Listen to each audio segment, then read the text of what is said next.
सुप्रभात. निशिदिनीमध्ये आपणा सर्वांचं सहर्ष स्वागत. आजच्या निरूपणाचं शीर्षक आहे बहुप्रिय कैवल्य भाव.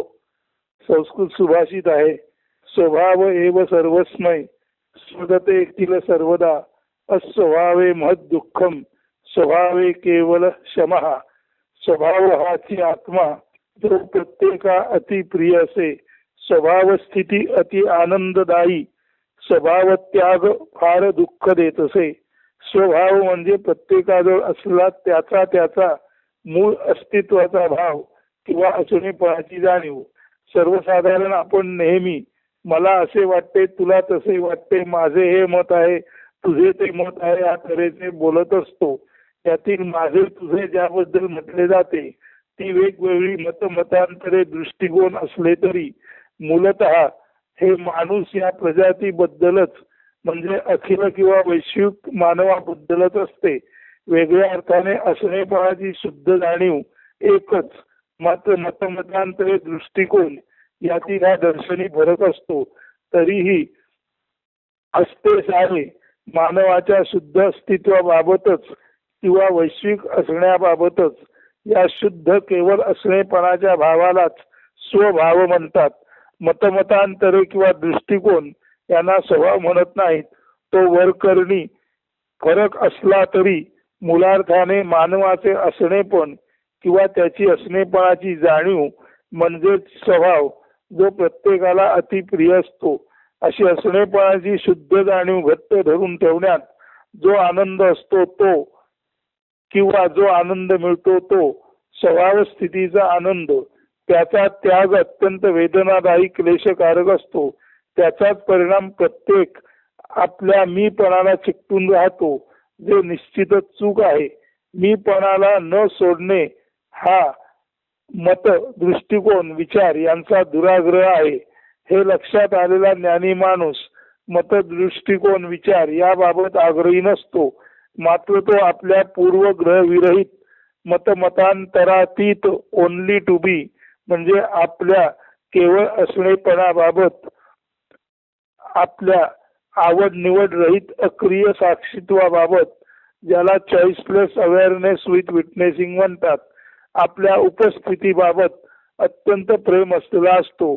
आपले असणे नसणे म्हणजे होकारात्मक किंवा नकारात्मक महत्वाचे नसून शुद्ध असणे म्हणजे उपस्थिती महत्वाची आहे. म्हणूनच शुद्ध असणेपणा, केवळ असणे हा स्वभाव म्हणजे आत्मभाव असून तो सर्वांना प्रिय असतो. मात्र त्याचा त्याग क्लेशकारकच असतो. जेव्हा एखादा म्हणतो मी तेथे होतो, तेव्हा असणे पण जसे असते तसेच मी तेथे नव्हतो म्हणतानाही असणे पण असतेच असते. मात्र मी तेथे नव्हतो म्हणताना मी अन्यत्र होतो अशा अर्थी हे दुसरीकडे परंतु मूळ असणेपणच असते. सारांश कोणत्याही परिस्थितीत असे वा तसे जे असतेच असते त्याला केवळ असणे ओनली टू बी किंवा कैवल्य म्हणतात. तर असे कैवल्य हाच स्वभाव, त्याचा भाव म्हणजे असणेपण म्हणजेच आत्मा. मात्र त्याचा अभाव म्हणजे नसणेपण म्हणजे अस्तित्वहीनता किंवा त्याला अनात्म भाव म्हणतात. या अर्थी स्वभाव सर्वांनाच प्रिय असतो, म्हणूनच आत्मा सर्वांनाच प्रिय असतो. उलट पक्षी अभाव म्हणजे आपले नसणे, अस्तित्वहीनता किंवा अनात्म भाव प्रत्येकालाच क्लेशकारक दुस्सह वाटतो. या दृष्टीने बहुप्रिय कैवल्य भाव हे काव्य ऐका. आधी काव्य वाचून अर्थ सांगतो आणि नंतर पुन्हा एकदा ते काव्य म्हणून हे निरूपण संपन्न होईल. बहुप्रिय कैवल्य भाव. जोवर असणे तोवर जीवन, असणे नसताना जीवन मरण. जोपर्यंत आपण आहोत तोपर्यंतच असं तसं जीवन शक्य आहे. आपलं असणेपणच मावळलं की जीवनही नसतं, आणि मरायचं म्हटलं तर ज्याच्याजवळ जीवनच नाही तो मरणार तरी काय. म्हणून जोवर असणे तोवर जीवन, असणे नसताना जीवन मरण. जीवनासाठी असणे राही अमोल, मरणासाठीही मरण पूर्व असणे बहुमोल. जसं जीवनासाठी असणे पण अमोल आहे, तसं मरणासाठी सुद्धा, मरण येण्यासाठी सुद्धा मरणाच्या आधी असणं तितकंच बहुमोल आहे. असे तसे माझे तुझे पटो ना पटो.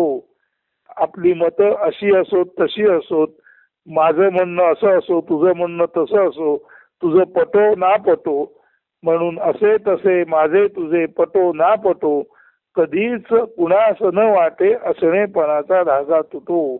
म्हणजे असं तसं माझं तुझं चूक बरोबर किती जरी भांडणं झाली काही झाली तरी कधीच कुणाला असं वाटत नाही की हा असणेपणाचा म्हणजे मूळ असणेपणाचा धागा म्हणजे आपल्या जिवंत असणेपणाचं जे लक्षण म्हणजे केवळ असणेपण ते नष्ट व्हावं असं कधीच कुणाला वाटत नाही. म्हणून असे तसे माझे तुझे पटो ना पटो, कधीच कुणास न वाटे असणेपणाचा धागा तुटो. पुढे म्हटलेले आदि मध्य अंत दावी जीवनपट. प्रत्येकाचा जीवनपट आदि म्हणजे सुरुवात, मध्य म्हणजे मधली स्थिती आणि अंत म्हणजे शेवटाची स्थिती दाखवतो. तर जीवनाचा पट आदि मध्य अंत दाखवतो. सर्वत्र केवळ असणेपणाचा तंतूची वट. परंतु या आदि मध्य अंत दाखवणाऱ्या जीवनपटात शुद्ध असणेपणाचा केवळ असणेपणाचा तंतू म्हणजे दोर अतिशय चिवट असतो. म्हणजे बालपण असो, यौवन असो, वृद्धत्व असो किंवा या तिन्ही अवस्थेच्या आधी जीवन पूर्वस्थिती असो किंवा तिन्ही अवस्थेच्या नंतर मरणस्थिती असो, सगळीकडे असणेपणाचा चिवट धागा असतोच असतो. जीवनात असताना असणेपणाचा धागा 3 तऱ्हेचा असतो, सुरुवात, मध्य आणि अंत. आणि जीवन सुरू होण्यापूर्वी तो जीवनपूर्व धागा असतो. जीवन सुरू झाल्यानंतर आदि मध्य अंत अशा त्रिअवस्थेत असतो आणि जीवन संपल्यानंतर विनादेह हे असणेपण जीवनानंतरही चालूच असतं. म्हणून आदि मध्य अंत दावी जीवनपट, सर्वत्र केवळ असणेपणाचा तंतूची वट. तर हे असणेपण हेच ते अमरत्व, हेच ते आत्म्याचे अमरत्व. त्याचा हा तंतू म्हणजे आत्म्याच्या अमरत्वाचा धागा अत्यंत चिवट आहे. तो कधीच तुटत नाही, तो कायमस्वरूपी असतोच असतो. याशी म्हणती स्वभाव आत्मपणाचा. म्हणून आपल्या शुद्ध असणेपणालाच आत्मपणाचा किंवा आत्म्याचा स्वभाव म्हणतात. आणि साधू संत जे असतात त्यांना आत्मपणाचा स्वभाव, आत्मपणा म्हणजे आत्मीयता. आत्मीय माणसाला सगळीकडे आत्मीयता वाटते. ती कशामध्ये वाटते? स्वभावामध्ये वाटते. आणि स्वभाव म्हणजे असणेपण. म्हणून आपले शुद्ध असणेपण यालाच स्वभाव म्हणतात. आणि या स्वभावाबद्दल प्रत्येक जण आत्मीय असतो. आणि अशा शुद्ध स्वभाव आत्मपणाचा आत्मपणाची फारच आवड ज्यांना असते असे संत सज्जन, त्यांना हा स्वभाव आत्मपणाचा शुद्ध असणेपणाचा भाव आवडतो. आणि या भावालाच कैवल्य भाव म्हणजे केवळ असणेपणाचा भाव, ज्याला कुठलंही मतांतर चिकटलेली नसतात, ज्याला चांगलं वाईट चिकटलेलं नसतं, उच्च नीच नसतं, वर खाली नसतं, असा अभेदाने केवळ असणेपणाचा भाव जो असतो तोच संत सज्जनांना बहुप्रिय असतो. आणि अशा या संत सज्जनांना बहुप्रिय असणाऱ्या स्वभावाला, आत्मभावालाच कैवल्य भाव म्हणतात. म्हणून आता बहुप्रिय कैवल्य भाव याच शीर्षकाचं हे जे निरूपण आहे त्याचं काव्य अर्थसाहित्यानंतर आता पुन्हा एकदा वाचतो. जोवर असणे तोवर जीवन, असणे नसता ना जीवन मरण. जीवनासाठी असणे राही अमोल, मरणासाठीही मरणपूर्व असणे बहुमोल. असे तसे माझे तुझे पटो ना पटो, कधीच कुणास न वाटे असणेपणाचा धागा तुटो. आदि मध्य अंत दावी जीवनपट, सर्वत्र केवळ असणेपणाचा तंतूची वट. यासी म्हणती स्वभाव आत्मपणाचा, कैवल्य भाव तोची बहुप्रिय संत सज्जनांचा. म्हणून बहुप्रिय कैवल्य भाव अशा शीर्षकाचे निरूपण आज येथेच संपन्न होत आहे. सुप्रभात, शुभ दिन अस्तु.